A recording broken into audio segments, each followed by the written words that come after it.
And we're tracking breaking news right off the top tonight at 6. Fierce flames, look at this, destroying at least one mobile home and several nearby structures. All of this happening in Lake City, that's near Lake Corpus Christi between Mathis and Sandia. We have team coverage tonight, and we begin with our Iran Hemi live at the scene in Iran. You've been there for about a half an hour now. What are you seeing?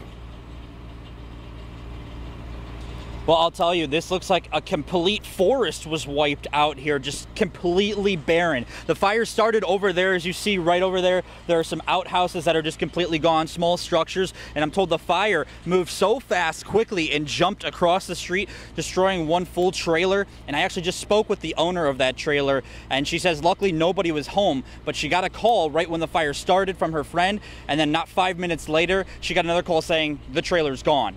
And she was in the process of actually selling that trailer, and the new owners have been informed that it's just all gone out here. There is no word on what the cause might have been. Of course, it looks like a complete brush fire, but there are talks of an explosion, but no one can confirm anything. That's just what Lacey, the owner, has been hearing. And there's still no word. A lot of structures out here were very close by, still okay and intact. Doesn't look like the fire was able to reach them at all. A lot of crews are still out here. The wind is still whipping around. Just the crews out here making sure that no other sparks come flying out here. But reporting in Lake City, Iran Hami, Chris 6 News. Iran, thank you. Obviously, they're putting on hotspots now. For the latest on why we're having this high fire danger, here's Chief Meteorologist Dale Nelson. Dale, what can you tell us about that?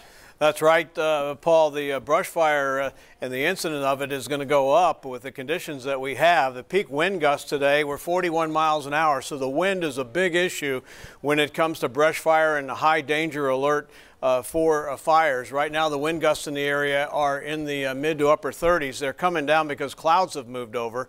The other element is rainfall and the lack of it. We've only had 0.07 of an inch for the month of March, and we're about 2.5 inches below normal for the year. So we are on the dry side.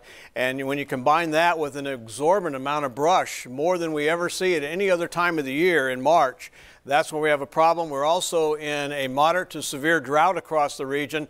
But the big question is the burn bans. Why is there no burn ban out for San Patricio and Nueces County? And that is a question yet to be answered. In a few minutes, I'll have the weather forecast for you right here. All right, Dale, thank you so much. And we continue our team coverage tonight. Our Seth Kovar is live at the scene. And Seth, you actually spoke to a woman who had a pretty close call with this fire. What'd she tell you? A very close call, Paul. I have one survivor's story. Her name is Marcy, a nice lady who lives in this mobile home right here. She's actually a winter Texan. She spends her winters here from Minnesota. The coronavirus actually has kept her here for the last year and a half with the travel restrictions that were involved.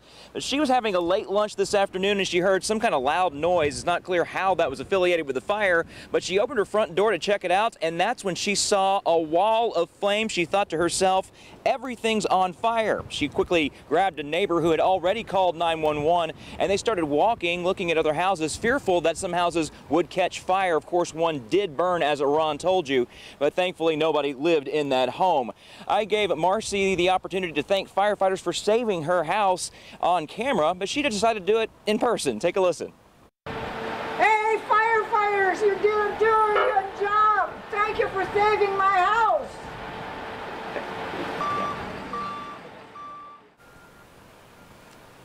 That's great. You'll hear more from Marcy coming up tonight at 10. Now, Iran showed you where that patch of fire still is. Firefighters still working the charred out area. I'm going to take a whopping 2-3 steps to show you Marcy's house. That's how close she was to where the char is happening right now, and the firefighters putting the finishing touches, hopefully, on this fire. Reporting live in Lake City, Seth Kovar, Chris 6 News.